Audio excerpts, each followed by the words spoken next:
por prestigiarem o nosso evento, nosso primeiro webinar de nutrição, oncologia e cuidados paliativos, uma iniciativa do programa de residência multi em cuidados paliativos, dentro de um eixo específico de nutrição, onde foi planejado durante um tempo. Nós nutricionistas, preceptoras do programa, desejávamos muito a discussão de nutrição, de oncologia e os desafios que a gente enfrenta no dia a dia para trilhar qual é o objetivo de cuidado com o paciente e ainda qual é a adequada tomada de decisão, qual é a mais adequada. E para isso a gente precisava discutir um pouco a respeito. E aí surgiu a ideia desse evento, onde a gente planejava que não fosse só, que essa informação e esse aprendizado não ficasse só dentro da nossa bolha, de nutricionistas e que discutem com essa visão, esse olhar para o cuidado paliativo. Então, resolvemos enfrentar esse desafio, que é compartilhar esse nosso estudo, esse nosso aprendizado com vocês. Então, realmente é um prazer poder estar falando nesse momento para todos vocês e a gente aprender juntos. Para isso, nós vamos apresentar os nossos queridos residentes que planejaram isso com muito cuidado, com muito detalhe.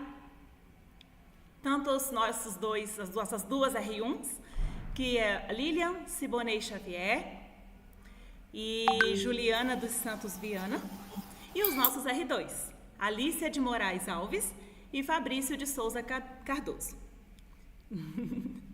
Inicialmente vou me apresentar, eu sou Patrícia, uma das preceptoras do programa. Temos também aqui outra preceptora, se apresenta. Sou Suziane, um prazer imenso estar nesse momento. Sou preceptora também do Hospital de Apoio de Brasília. Isso.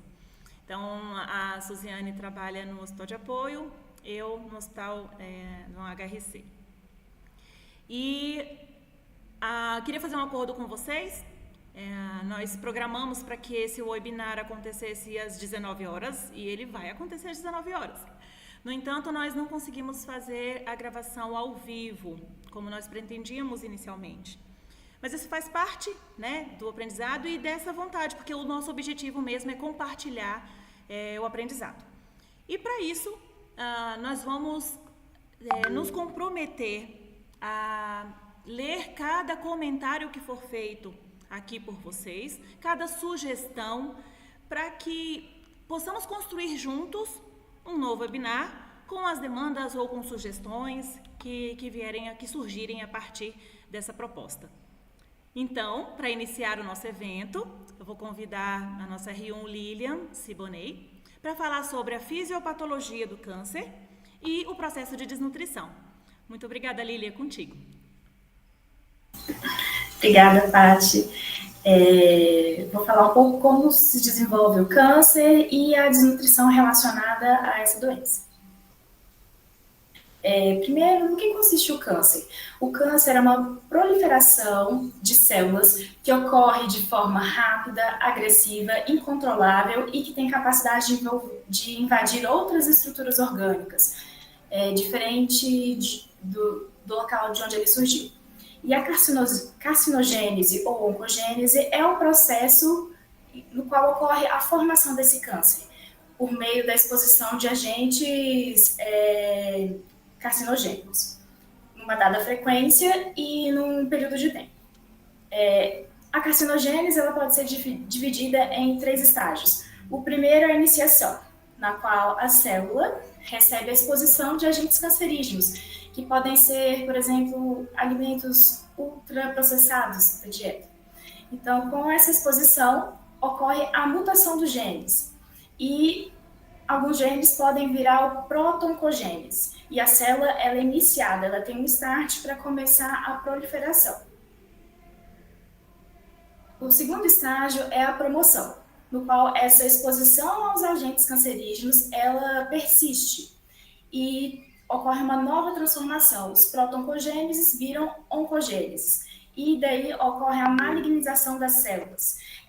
Nós podemos fazer uma analogia com o carro, no qual a força que pressiona o pedal são os agentes carcinogênicos, o pedal é acionado e é o protoncogênese. À medida que o pedal permanece pressionado com maior força, maior intensidade por mais tempo, o carro acelera, vira um acelerador, um combustível para a multiplicação dessas células. E nessa fase, se a exposição a esses agentes for interrompida, o processo pode ser interrompido. E a terceira fase é a progressão, no qual ocorre a multiplicação desordenada de células com o seu DNA alterado, com funções alteradas, e aí o câncer está de fato instalado, e ocorrem as primeiras manifestações clínicas da doença. Bom, e as neoplasias são as células com essa multiplicação descontrolada, e nós temos duas principais diferenças. Temos o tumor benigno, que ele é formado por células bem diferenciadas, tem um crescimento progressivo que pode regredir, tem características bem delimitadas e não tem capacidade para formar metástase. Por outro lado, o tumor maligno, ele é formado por células totalmente diferentes do tecido original, tem um crescimento muito rápido, progressivo, e tem a capacidade de fazer metástase, ou seja, invadir outros tecidos. E agora a metástase de fato, a invasão das células cancerígenas para um tecido que, a princípio, está saudável. E esse transporte da célula ele pode ocorrer pela corrente sanguínea ou então por meio dos vasos linfáticos, da corrente linfática. E o câncer ocorre várias alterações metabólicas. E dentro dessas alterações, há um risco de desnutrição. Mas a desnutrição, ela consiste em quê? É o resultado de uma ingestão alimentar inadequada, que está relacionada a sintomas que tem algum impacto nutricional. Há efeitos do tumor, efeitos do tratamento e há complicações infecciosas e complicações da doença. Atinge uma parcela considerável dos pacientes com câncer, de cerca de 20% a 70%. Então, é algo que nós precisamos prestar bastante atenção. E a desnutrição ela está associada a diversos eventos desfavoráveis, como aumento da infecção, redução da funcionalidade, impacta de forma negativa no tratamento, na qualidade de vida e ameaça a sobrevivência desse paciente. E a desnutrição e a doença, elas têm um ciclo vicioso que se retroalimenta. O câncer, os tratamentos e as complicações geram um estresse muito grande no organismo. E esse combo provoca alterações orgânicas, nutricionais, que vai culminar na desnutrição. E a desnutrição vai dar força ao câncer, pode interromper o tratamento, pode gerar mais complicações. E é um ciclo que se retroalimenta e vai gerar um desfecho desfavorável para o paciente. E a caquexia? A caquexia ela é uma síndrome multifatorial, no qual ocorre perda de massa magra, de músculo, que pode estar associada ou não à perda da massa gorda. E que nem sempre pode ser totalmente revertida por meio da terapia nutricional. E gera diversos impactos negativos no organismo, na funcionalidade, questões metabólicas. E dentre as principais manifestações clínicas, nós temos a perda de peso exagerada, de forma involuntária, anorexia, temos perda da funcionalidade, alteração da imunocompetência e do metabolismo como um todo. A caquexia ela pode ser dividida em 3 estágios: na pré-caquexia, a caquexia e a caquexia refratária, sendo que o pior desfecho é a caquexia refratária, na qual praticamente não há possibilidade de reversão e o risco de morte, de levar ao resultado de morte é muito grande. Por isso que precisamos estar sempre atentos. Dentre as alterações metabólicas que ocorrem na caquexia, eu vou destacar algumas que são a inflamação sistêmica, aumento de citocinas pró-inflamatórias, aumento do estresse oxidativo, alteração da utilização dos carboidratos, resistência à insulina, maior quebra das proteínas, menor síntese proteica e alteração do metabolismo de lipídios também. Maior oxidação e maior quebra desses lipídios. É uma alteração metabólica muito grande que ocorre no corpo desse paciente.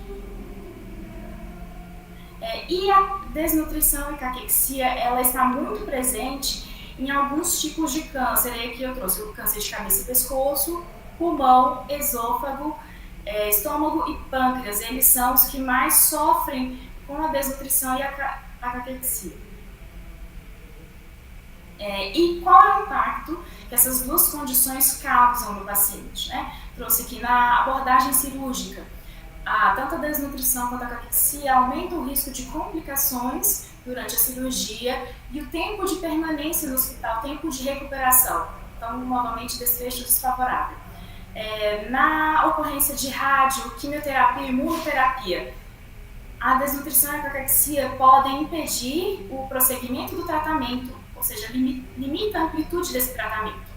E também está associada a vários efeitos adversos, como a disfagia, alteração do paladar, anorexia, diarreia. Novamente, só desfechos desfavoráveis. E uma forma de identificar a desnutrição é por meio da triagem e da avaliação nutricional. A triagem nutricional ela é recomendada no momento do diagnóstico e ao longo do tratamento. Enquanto houver a possibilidade de tratamento curativo, a triagem e a avaliação nutricional elas precisam ser sempre revistas nesses pacientes. E a triagem de risco nutricional, a NRS, vai nos dizer se o paciente possui ou não risco nutricional. Tendo risco nutricional, podemos realizar a avaliação subjetiva global produzida pelo próprio paciente ou a GLIM, que elas vão dar o diagnóstico do paciente, se ele possui desnutrição ou não. E é isso, muito obrigada pela atenção de vocês. Obrigada, Lilian. E é interessante, né, essa visão, a Lilian trouxe muito para a gente como o câncer ele encontra mecanismos de ampliar o risco nutricional e aumentá-lo, e é um sistema que se retroalimenta. Obrigada por essa visão. E além disso, empoderar o nutricionista de que ele tem ferramentas para diagnosticar previamente, como é importante que a gente reconheça isso inicialmente, né? E uma vez diagnosticado, a gente precisa tratar. Então vamos falar agora, dando a palavra para a Juliana. Como a gente faz terapia nutricional no paciente oncológico? Obrigada, Juliana. Obrigada, Paty. Olá para todo mundo. A gente vai falar então sobre a terapia nutricional no paciente oncológico. E os tópicos que eu vou abordar com vocês são os objetivos da terapia nutricional, os critérios de indicação para essa terapia, a via a ser utilizada, o monitoramento e os cuidados nutricionais nos tipos de paciente. O paciente oncológico em tratamento clínico, o cirúrgico, em transplante e um pouquinho do paciente crítico. Então, antes de entrar nos tópicos, é importante a gente pensar qual a importância da terapia nutricional no paciente oncológico, né? Por que a gente tem que fazer terapia nutricional nesses pacientes? E a gente acabou de ver que o tumor ele tem uma alta demanda energética para o seu crescimento e ele provoca diversas alterações no organismo que podem culminar na desnutrição, né? Que podem provocar um risco nutricional. E por isso que o estado nutricional desse paciente oncológico está diretamente relacionado com o sucesso da terapêutica a ser realizada. E então a avaliação nutricional é de extrema importância mas a gente vê que não é muito implementado, não é muito rotineira nos sistemas de saúde. E daí a necessidade de melhoria nessa qualidade, né, dessa atenção prestada para esses pacientes, uma melhoria da atenção nutricional. E nós, como nutricionistas, prestarmos uma atenção nutricional individualizada e a realização de triagem e avaliação nutricional precoces, né, como a Lília já disse. Então, diante da importância, eu estou trazendo agora os objetivos dessa terapia nutricional nos 3 tipos de pacientes. Pode passar. Então, no paciente oncológico pediátrico e adulto, o objetivo da terapia vai ser implementar, primeiramente, um plano nutricional individualizado que atenda às exigências nutricionais. Então, primeiramente, a gente vai pensar em estratégias nutricionais que melhorem a alimentação oral, né? A via mais fisiológica, para depois a gente pensar numa outra via de alimentação. Além disso, manter ou recuperar o estado nutricional, né? Esse é sempre o objetivo. Fornecer energia, fluidos e nutrientes em quantidades adequadas. Auxiliar na recuperação da atividade da resposta imunológica. Controlar os efeitos adversos do tratamento, sinais e sintomas. Evitar internações não planejadas. Favorecer a cicatrização após a cirurgia. Reduzir as complicações pós-operatórias e promover a qualidade de vida para esse paciente. E quais os critérios de indicação para a terapia nutricional? Então, como a Lilian disse, o manejo nutricional ele tem que ser dado desde o diagnóstico, né, desse paciente oncológico, tanto ambulatorial quanto internado, mas a literatura traz, né, requisitos técnicos, pediátricos, primeiramente, pacientes em risco nutricional ou em presença de desnutrição, pacientes considerados com alto risco de desnutrição, com base em tipo, estágio do tumor e o regime terapêutico, pacientes pré-operatórios após o diagnóstico de risco nutricional ou desnutrição por no mínimo 7 dias, pós-operatórios dentro das 24 a 48 horas, né, uma terapia precoce, e em pacientes após procedimento de ostomias, iniciado logo após as 6 horas, respeitando os critérios de estabilidade. E nos pacientes adultos, em risco nutricional ou de desnutrição, todos os pacientes que serão submetidos ao transplante de células-tronco também são considerados já em risco nutricional. Paciente que apresentar câncer de cabeça e pescoço, rebaixamento do nível de consciência, diarreia persistente, vômitos inconhecíveis, hilo paralítico, fístulas e o sangramento intestinal. Então, mais uma vez, para reforçar, o aconselhamento nutricional ele é a primeira linha de terapia nutricional, para depois a gente pensar, né, nas outras vias. E os critérios da via a ser utilizada. Então, não conseguindo promover uma estratégia de alimentação oral, que a literatura traz? Iniciar a terapia nutricional oral, né, com suplementos orais, quando a ingestão oral for mínima, menor que 75% em pacientes pediátricos e menor que 70% em pacientes adultos, nos últimos 3 dias, indicado 2 a 3 vezes ao dia, ou conforme a tolerância. Em terapia nutricional enteral, quando a via oral for contraindicada ou quando for menor que 60% nos últimos 3 dias. E na parenteral exclusiva, quando não há possibilidade do trato digestório, e associada à terapia enteral, quando essa terapia enteral não for capaz de suprir as necessidades após o 3º ou 4º dia do seu início. E o monitoramento dessa terapia, como é que a literatura traz? No paciente pediátrico, então, a gente vai monitorar a aceitação alimentar de no mínimo 70%, parâmetros antropométricos, que é muito importante, né, nessa fase da vida, então peso, estatura, score Z, perda ou ganho de peso, a composição corporal também quando possível, circunferência braquial, as dobras, bioimpedância, exames bioquímicos, sinais vitais, padrão evacuatório, edema, a velocidade de infusão e o volume conforme a meta programada em os pacientes com terapia nutricional enteral.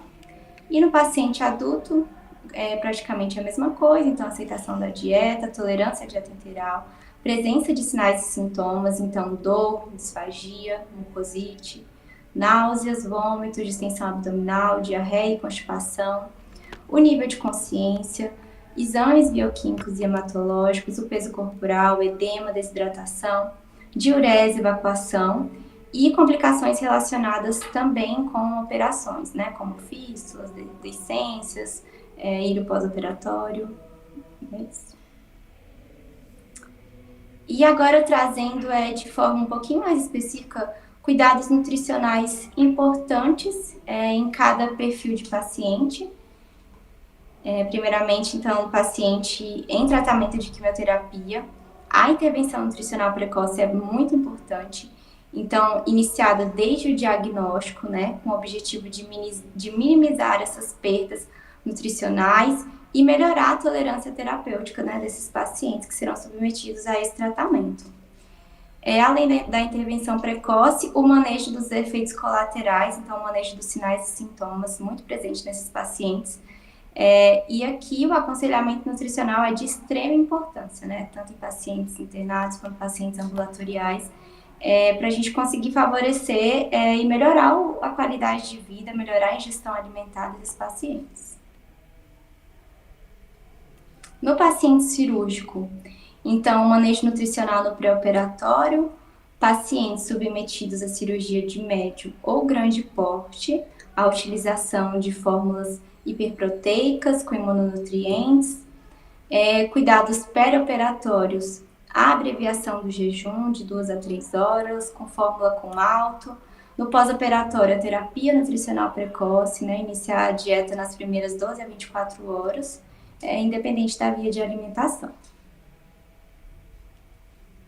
Em pacientes em transplante de células tronco-hematopoéticas, a terapia nutricional precoce também se mostra muito importante. Então, no pré-transplante ela já deve ser iniciada, e os benefícios dessa terapia precoce é recuperar o sistema hematopoético, minimizar as deficiências nutricionais, né, decorrentes do tratamento que o paciente vai ser submetido, e minimizar as consequências no regime de condicionamento, auxiliando nessa imunocompetência. Eu trouxe também em relação à dieta neutropênica, que as evidências atuais não sustentam, né, o uso dessa dieta neutropênica nesses pacientes, e o que deve ser orientado é a higiene correta dos alimentos e dos utensílios para garantir essa segurança alimentar.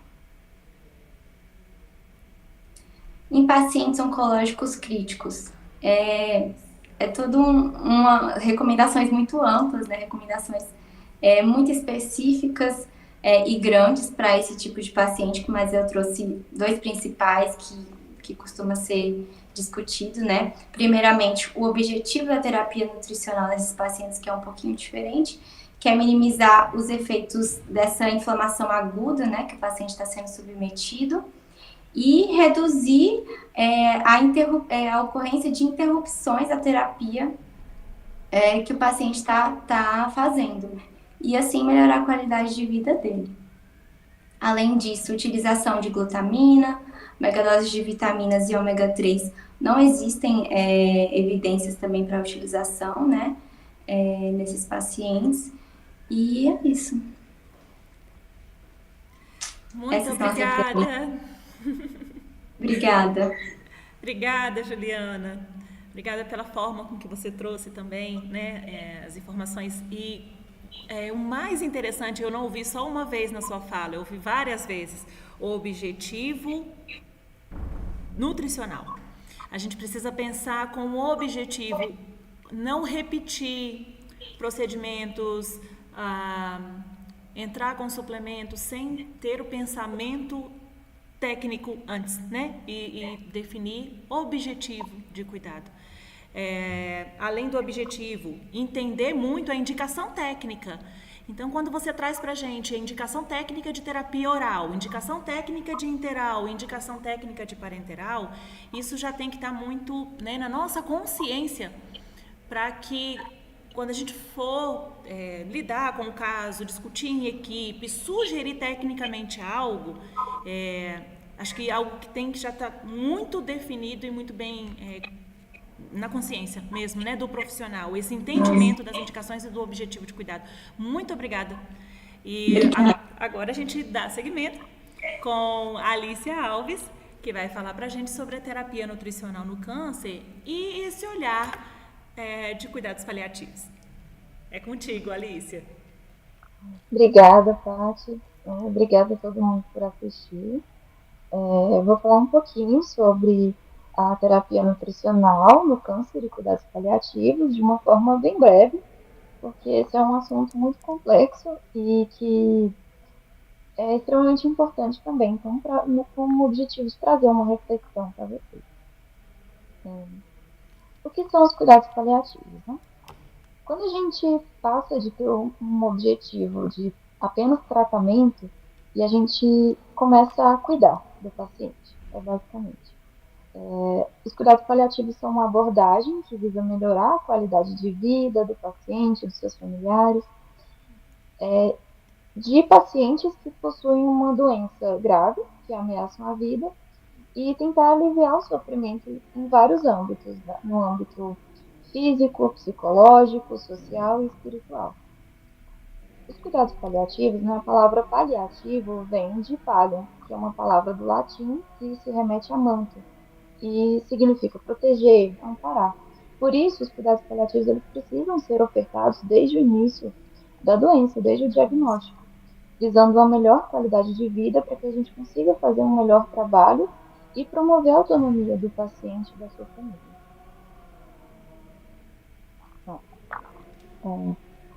Os cuidados paliativos, eles não devem ser ofertados apenas no fim da vida. Eles devem ser um cuidado complementar ao tratamento modificador da doença.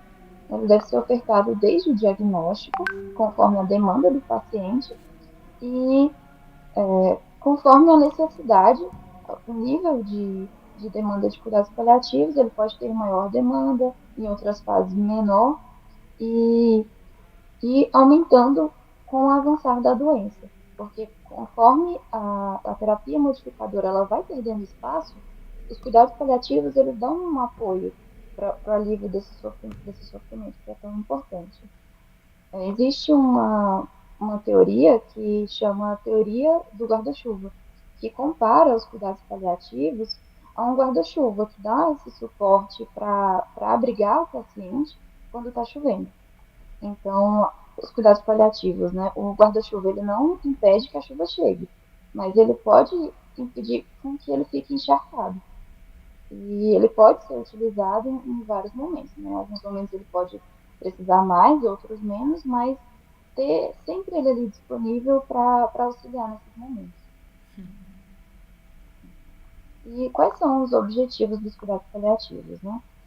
Seriam aliviar os problemas tanto do paciente quanto das famílias, aliviar esses problemas atuais, prevenir futuros problemas, então, traçar um plano avançado de cuidados para prevenir que a progressão da doença, que o sofrimento devido à progressão da doença seja aliviado, e também promover uma qualidade de vida e conforto. E quais são os objetivos nutricionais? Né? No início da doença, o objetivo é recuperar e manter o estado nutricional. É o nosso maior objetivo, promover uma qualidade de vida e uma reabilitação paliativa. Na terminalidade, o maior objetivo passa a ser o controle de sintomas, a qualidade de vida e melhorar a capacidade funcional, que está associada a um melhor bem-estar. E no fim da vida, o objetivo principal é o conforto e controle de sintomas, sempre com respeito à autonomia e dignidade.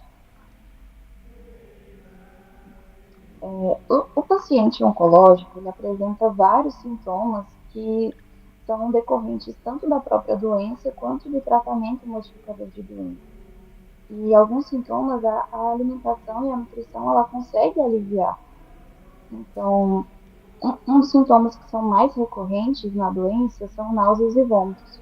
E a gente pode orientar, evitar alimentos que tenham muitos temperos, que tenham um odor muito forte, que sejam muito gordurosos, orientar a preferir o consumo de alimentos gelados, ácidos, como um picolé de limão, gelo, um gengibre, e fracionar mais o volume, as refeições e evitar ingerir líquido junto.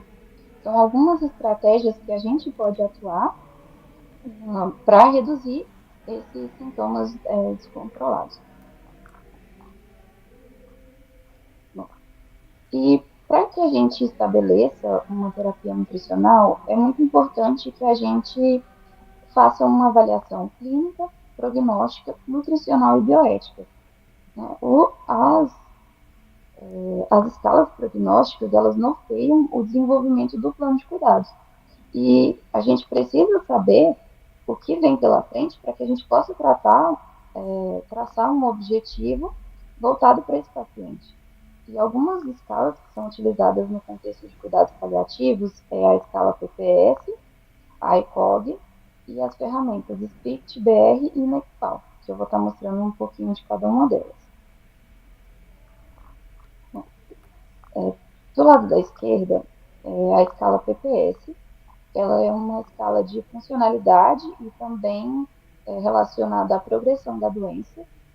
Ela classifica o paciente de 100 a 0, sendo 100 o nível de funcionalidade completo, né, maior, capacidade funcional, sem interferências, e 0 morte. Ela avalia a deambulação, a atividade da doença, né, o quanto a doença interfere na capacidade de realizar atividades, a capacidade de realização de autocuidado, a ingestão alimentar e o nível de consciência. E ela é sempre realizada da esquerda para a direita e deve ser avaliada frequentemente porque varia bastante. Enquanto a ECOG, ela foi desenvolvida no contexto da oncologia, ela é classificada de 0 a 5 e ela também avalia a interferência da doença na capacidade de realizar as atividades. Sendo que 0 é totalmente ativo, sem nenhuma interferência da doença, e 5 a morte. Também tem a escala KPS, que ela é bem parecida com a PPS, mas ela é um pouco menos específica, porque ela tem parâmetros mais abrangentes. Enquanto que a gente também utiliza algumas ferramentas de triagem para a demanda de cuidados paliativos, como a SPICT-BR e a NECPAL-BR. A SPICT, ela é uma ferramenta de triagem que indica a piora, o declínio da doença, e que também existem várias patologias nessa ferramenta, mas eu trouxe aqui específico para o câncer, que traz que quando o paciente está em uma terminalidade, uma doença avançada, alguns sinais podem indicar esse momento, como a capacidade funcional em declínio, quando a funcionalidade, o estado físico, está muito debilitado para realizar qualquer tratamento contra o câncer, e também quando já é um câncer metastático, quando é um câncer localmente avançado ou um tumor sólido em progressão, e também quando os sintomas eles são de difícil manejo, mesmo apesar do tratamento otimizado. Essa é a ferramenta NECPAL, ela é bem parecida com a SPICT-BR e ela traz uma pergunta que ela é bastante utilizada no contexto de cuidados paliativos, que é a pergunta surpresa. Ela pode auxiliar a gente a identificar se esse paciente está com uma doença mais avançada. E essa pergunta é: você ficaria surpreso se esse paciente morresse ao longo do próximo ano? E se a resposta for não, é bem provável que ele esteja em terminalidade. E além de identificar o prognóstico do paciente, a gente precisa identificar qual caso nutricional que ele se encontra. Se a gente identificar que um comprometimento nutricional ele é refratário ou não, a gente pode direcionar as intervenções nutricionais e identificar quais dessas intervenções elas podem ser potencialmente inapropriadas para aquele paciente. Por exemplo, a Lilian estava falando, né, explicando para a gente muito bem sobre a caquexia. A caquexia, ela é uma síndrome multifatorial. Ela pode ser classificada como pré-caquexia, caquexia e caquexia refratária, como eu trouxe. E hoje a literatura traz que a caquexia refratária ela não é capaz de ser revertida a partir da terapia nutricional. E isso diz muito para a gente, para que a gente não submeta o nosso paciente a um tratamento fútil e que não vai trazer o benefício que a gente deseja. Né? É importante que a gente tenha uma tenha em mente que quando a terapia nutricional ela pode trazer benefícios e quando o objetivo deve ser outro. A gente da nutrição costuma utilizar muito essa classificação, que é a classificação de caquexia conforme Vigano. Ela traz alguns parâmetros que avaliam os estágios da caquexia, por exemplo, alterações laboratoriais, principalmente uma albumina menor que 2,5, a baixa ingesta alimentar por mais de 2 semanas, uma perda de peso, que pode ser moderada a grave, e o fator decisivo, que é decisivo para o diagnóstico da caquexia refratária, que é a baixa funcionalidade, ou uma KPS igual ou menor que 40%.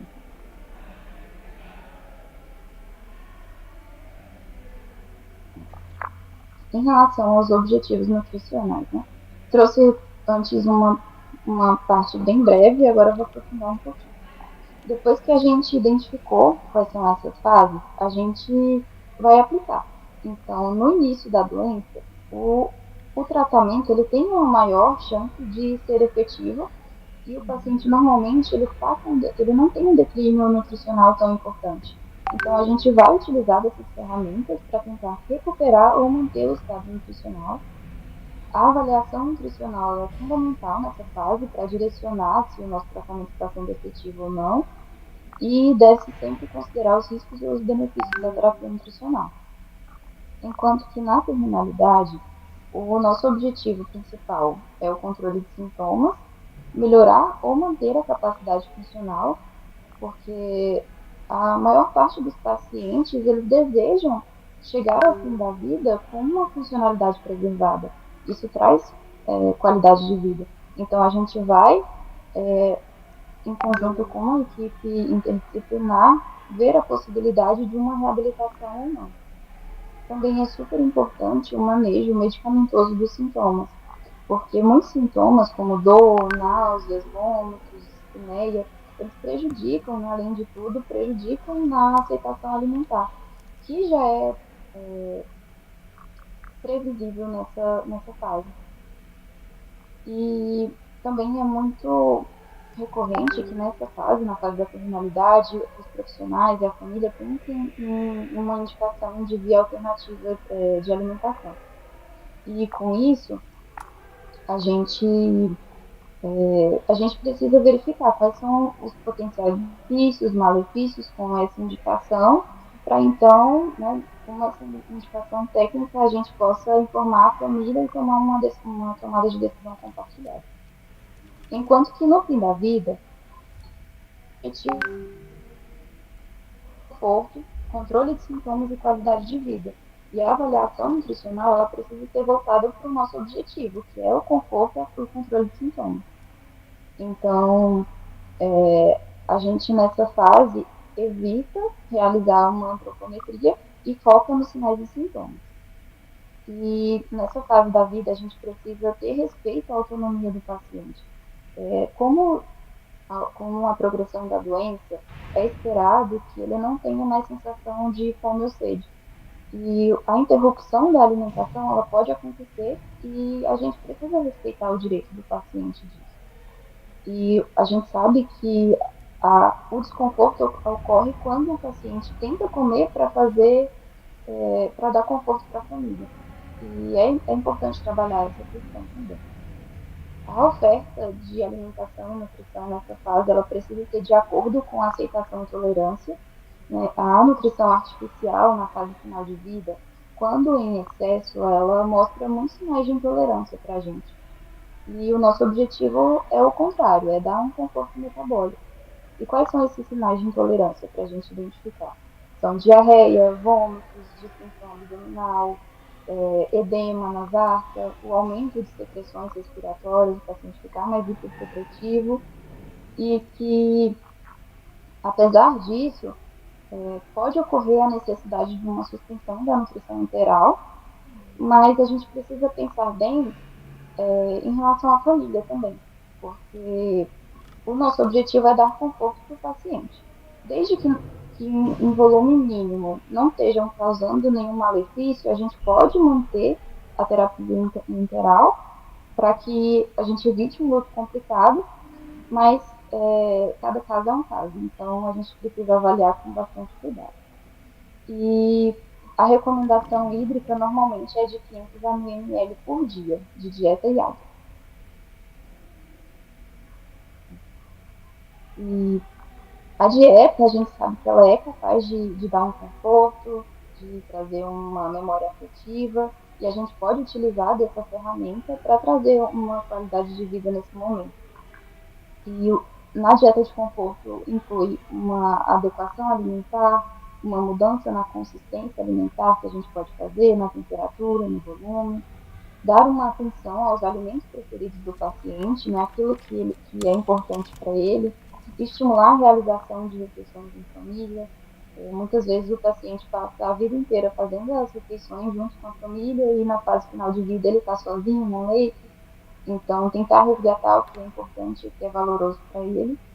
E muitas vezes a gente tem um paciente com disfagia e a gente pode fazer algumas medidas para adaptar e trazer um pouco de conforto através da alimentação para ele.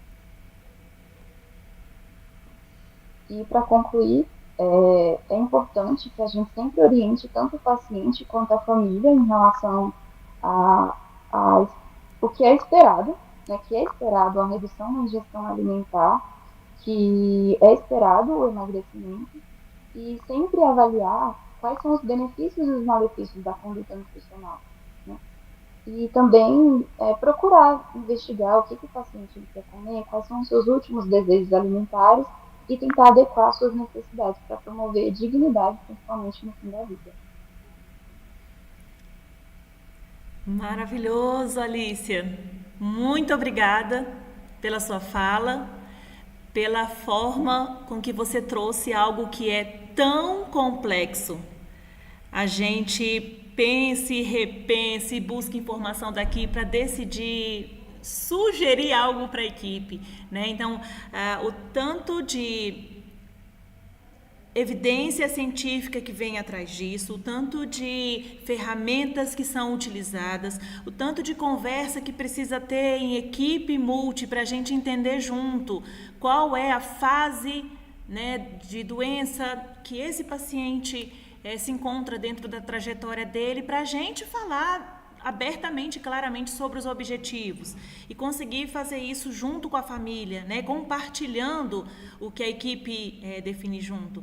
Mas parabéns, porque você realmente trouxe muitas das ferramentas, esclareceu já até um pouco delas, né? E a gente deixa as referências aqui para que as pessoas possam avaliar e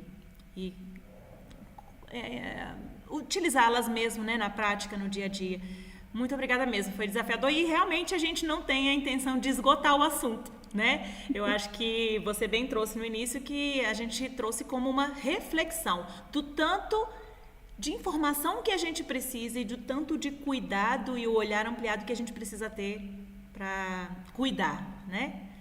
Por falar em desafio, a gente vem com a última fala, né, do nosso querido Fabrício Cardoso, sobre os desafios de estabelecer os objetivos de cuidado nutricional em cenários onde falta diagnóstico, onde falta a conversa sobre o prognóstico oncológico. É contigo, Fabrício. Obrigado, Paty.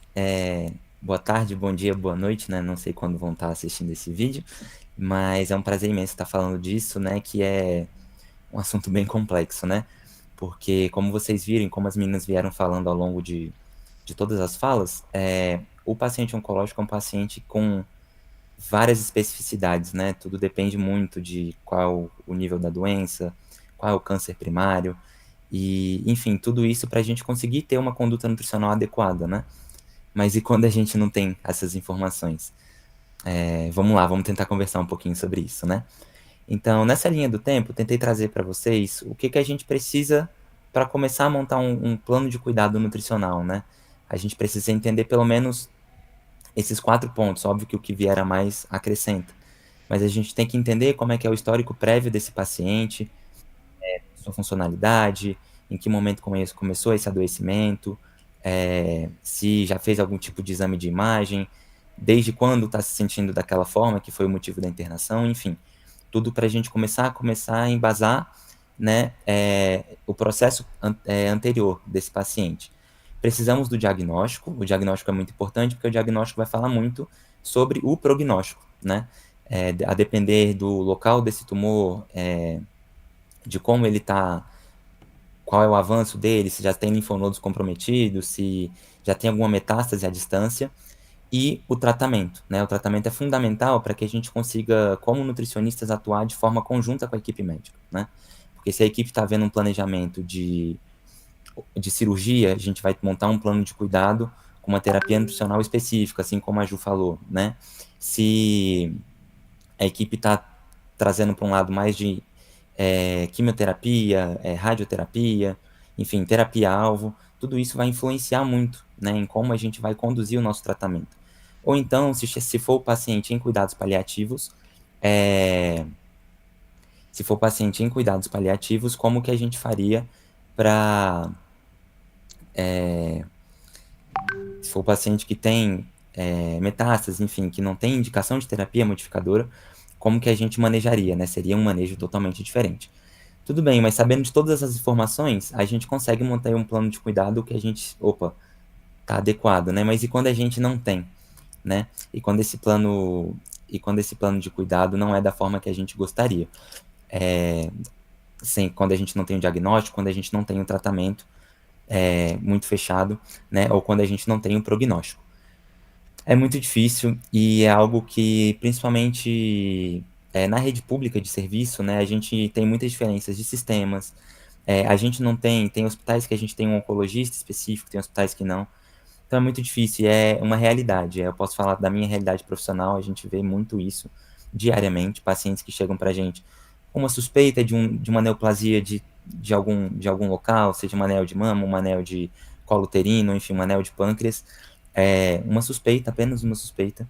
Aquele paciente que estava bem nos últimos 3, 4 meses começou a perder muito peso, começou a sentir dores, e é interna, e os exames são sugestivos desse tipo de doença, mas a gente não tem um histoquímico, a gente não tem nada que comprove realmente esse paciente tem um tumor, e aí, né? O que a gente faz? É óbvio que, assim, essa conversa que eu tô trazendo para vocês agora não é um passo a passo perfeito, até porque cada paciente é um paciente, né? Mas tentei organizar da melhor forma para que a gente possa falar de como buscar essas informações e como a gente conseguir, mesmo sem todas as informações, no momento que a gente tem que atuar, a gente montar o melhor tipo de cuidado para esse paciente, tá bom? Então, o primeiro passo que eu quis falar é a organização. É se organizar dentro do que a gente tem, né? E o que a gente tem geralmente é o paciente e o acompanhante, né? Às vezes o nosso paciente pode não estar conseguindo se comunicar muito bem, mas na maioria das vezes a gente vai ter alguém acompanhando esse paciente. Óbvio que vão ter casos que não vai ter, e aí vai ser mais difícil ainda, né? Mas para hoje eu quis trazer como se a gente pudesse ter acesso a essas informações. Então é a gente realmente fazer um papel de detetive, sabe? É sentar ali no leito sem pressa, guardar aquele momento onde a gente não tem a correria da rotina para fazer, onde a gente não vai estar pensando em outras coisas. Então é sentar ali no leito e começar um trabalho investigativo mesmo, como se fosse CSI, né? Aquela série do Netflix. Então aí, lá no início dos sintomas, quando é que esses sintomas começaram, o porquê que esse paciente procurou a internação nesse momento, por que procurou o serviço hospitalar, consultas prévias, teve alguma consulta prévia, o que os médicos lá atrás vinham falando para esse tipo de paciente, será que já teve alguma indicação de ter alguma massa e não continua aquele acompanhamento, né? Porque isso já norteia a gente. Se ele viu em uma ecografia lá 5 anos atrás que poderia ter uma massa que não foi feita a biópsia e não acompanhou, e hoje a gente tem indicações de lesões em outros órgãos, a gente pode pensar em uma possível metástase, né? Então, ir mapeando dessa forma.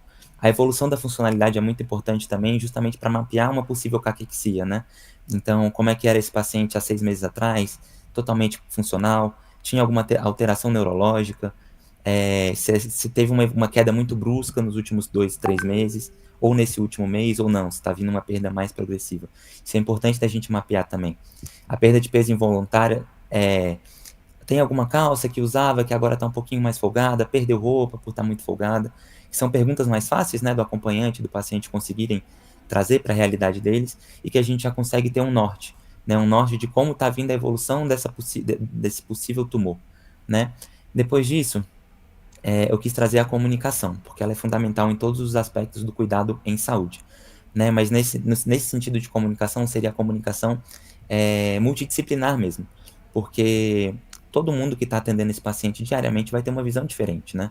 E com certeza, às vezes, o que ele está falando para mim, ele não vai se abrir com a enfermeira, ou vice-versa. Às vezes, a equipe de enfermagem, a equipe de fisioterapia, a equipe de fonoaudiologia vão conseguir informações diferentes. Então, é a gente sentar com a equipe e falar: ó, gente, tá difícil, né? A gente não tem muita informação, o que vocês estão vendo? O que essa família tem passado para vocês? O que vocês conseguiram resgatar de uma internação prévia, que às vezes eu, como nutricionista, não consegui, mas o médico assistente conseguiu. Então, vamos sentar aqui e alinhar todos os pontos. Então, é fundamental essa troca de informações entre a equipe. Os exames complementares também. Então, é já falar com o médico: ó, vamos agilizar esse processo, vamos tentar fazer uma biópsia aí, porque a gente está precisando muito disso para a gente poder fazer a nossa conduta nutricional, assim como ele, com certeza, né, para alinhar todo o cuidado desse paciente. Os pedidos de parecer para um possível oncologista, entrar em contato com oncologistas, colegas de trabalho, é uma dica que eu sempre dou.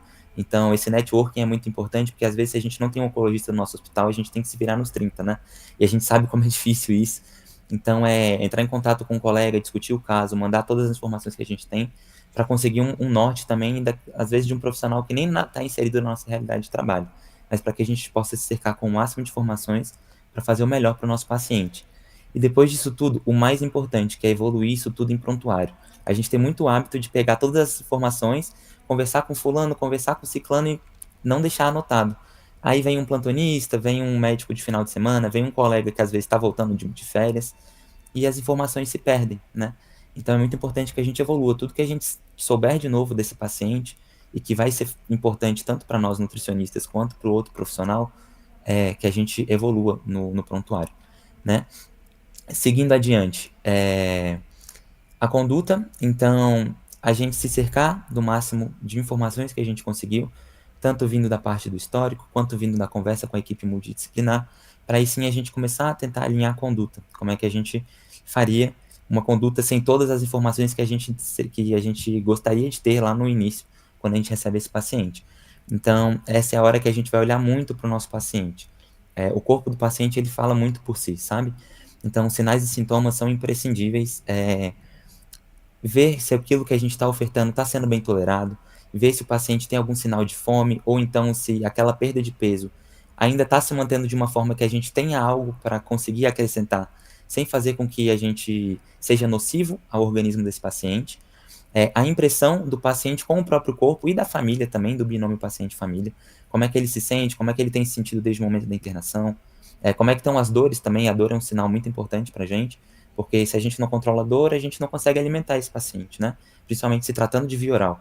Então, é imprescindível também que a gente converse com esse paciente para ver como ele tem se sentido, para a gente ver aí também a possibilidade de evolução, né? Então, ler tudo que está escrito naquele prontuário, ver quais são as possibilidades de diagnóstico e prognóstico, né?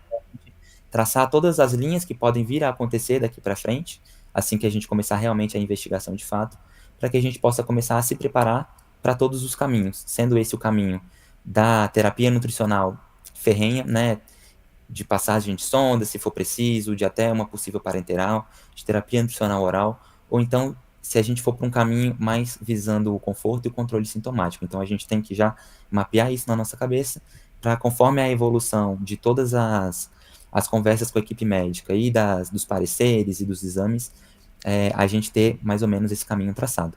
né, e sempre estando em discussão multidisciplinar.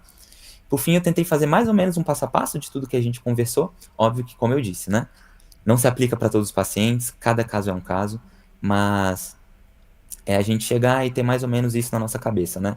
Opa, é um paciente que eu não tenho muitas informações, mas o que eu tenho que buscar? O motivo dessa internação, a suspeita da doença e as implicações que ela pode trazer, né? Sendo no diagnóstico agora ou para o prognóstico, o alinhamento das expectativas com a equipe, o que o fisioterapeuta está vendo da função pulmonar, da funcionalidade mesmo do organismo daquele paciente, o que o médico tem visto, fazer a pergunta surpresa, como a Alicia disse, que é muito importante, se o médico se surpreenderia se esse paciente viesse a falecer nesse próximo ano. A autoimpressão da família e do paciente também é fundamental, porque ninguém conhece mais o próprio corpo do que a própria pessoa, né? Então, se for aquele paciente que tem condição de se comunicar com a gente, conversar com muita calma, né? Trazer para ele que a gente não tem muitas informações, então como ele tem se visto nesses últimos meses, com a família, e as urgências, sendo essas urgências um controle de dor, sendo essas urgências um controle da própria assistente social, alguma coisa de choques de comunicação entre familiares, isso é algo importante que a gente possa também abordar nessa etapa inicial. Auxiliar na agilização dos pedidos de parecer e exames. Então, doutor, o que a gente pode fazer para agilizar? Tem algum colega que eu possa entrar em contato para ajudar o senhor, para a gente conseguir tentar traçar um plano, ver como é que está essa questão do diagnóstico oncológico? E aí sim, se cercando disso tudo, a gente tenta montar uma conduta inicial, sempre seguindo a resposta do paciente, né? Óbvio que não vai ser 100% do tempo que a gente vai viajar tão às cegas, a gente começa a conseguir ter uma noção ou outra, principalmente em comunicação com a equipe médica, para que a gente, como nutricionista, consiga atuar da melhor forma possível, né? É tentar não abraçar muito uma verdade absoluta, sabe? Tentar não falar, não, esse paciente é cuidado paliativo, vamos para sinais e sintomas. Como é que a gente vai cravar isso se a gente não sabe ainda, né? E é uma decisão muito importante, como a Alicia trouxe para a gente, é uma decisão muito importante da gente trazer para a família e para o paciente, né? De falar que não, agora a gente precisa apenas cuidar do senhor de forma de aliviar os seus sintomas e não tentar buscar recuperação de estado nutricional, né? Então a gente não pode bater esse martelo sem que a gente tenha pelo menos um norte de que a gente está tomando a decisão certa, né? Da mesma forma a terapia nutricional. Se é um paciente que a gente está vendo ainda que não foi batido o martelo, que ele não vai fazer terapia modificadora, a gente tem que estar ali fazendo de tudo ao nosso alcance para que esse paciente se mantenha com a melhor resposta possível, sendo para uma cirurgia, para uma quimioterapia ou para uma terapia-alvo, né? Eu acho que todos nós já passamos por esse tipo de caso. Isso é só uma conversa inicial, como a Patrícia disse no início, né? Não tem como a gente fechar algo, é muito desafiador mesmo, como o título da nossa conversa já diz, mas eu espero que de alguma forma isso tenha ajudado vocês para os próximos pacientes, né? E pela oportunidade, muito obrigado, foi muito legal ter essa conversa. Obrigada, Fabrício. E o que eu acho mais interessante assim na sua fala é porque realmente é desafiador. Como é que a gente vai estabelecer o objetivo se a gente nem sabe, né, do que se trata, né, o que o paciente tem, o que aflige ele, o que aflige a equipe. Então, algo que você trouxe que é muito valioso é a comunicação, que a gente pode usar e deve abusar dela. É tão importante quanto saber tecnicamente tudo, né? E algo que você trouxe que faz parte da comunicação, a busca ativa, né? Escutar ativamente aquele baúzinho de informações que é o paciente e a família. Eles trazem informações valiosas. Ele conhece, você mesmo, né, trouxe pra gente, ele conhece mais ele do que qualquer outra pessoa, né? Então, eu quero muito agradecer a todos vocês. Foi um trabalho lindo. Eu e a Suzy, né, Suzy? Eu falo em nome da Suziane também, mas a gente tinha um sonho de que o que a gente discutiu, do que a gente planejou para falar, porque são dúvidas nossas no dia a dia, são desafios que a gente enfrenta também no dia a dia.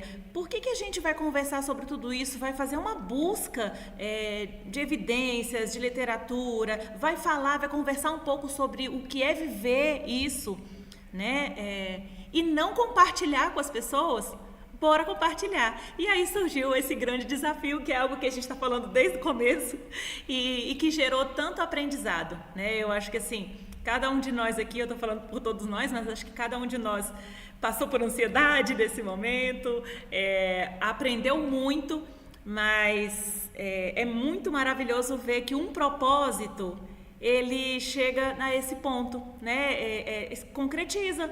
A gente queria, a gente conseguiu, dessa forma, mas a gente conseguiu, né? E eu acho que é isso que é maravilhoso, o aprendizado que gerou não só o que vocês puderam compartilhar com a gente, que eu acho que fica muito esse aprendizado, mas o aprendizado de viver com esse desafio de ter colocado isso para a vida, né? Para as pessoas compartilharem. Mas alguém gostaria de falar algo? Quer, Suzy? Sim, tudo bem. Gente, que lindo. Foi um momento rico, um momento de aprendizado, como a Patrícia disse. Que bom poder compartilhar isso com outras pessoas. Parabéns para vocês, vocês foram incríveis. E assim, é fantástico, né? O nível que a gente chegou de conhecimento, de entendimento e poder partilhar. Então, meu muito obrigada para vocês. E no final, quem se beneficia é o paciente, né? Que pode ser cuidado por tantas pessoas e a gente poder ampliar o olhar, né? Não só ampliar o nosso olhar, mas poder ampliar o olhar das pessoas que estão aqui prestigiando a gente também. Então, ok, muito obrigada a todos. Até o próximo webinar. Obrigada. Tchau, tchau. Tchau, tchau.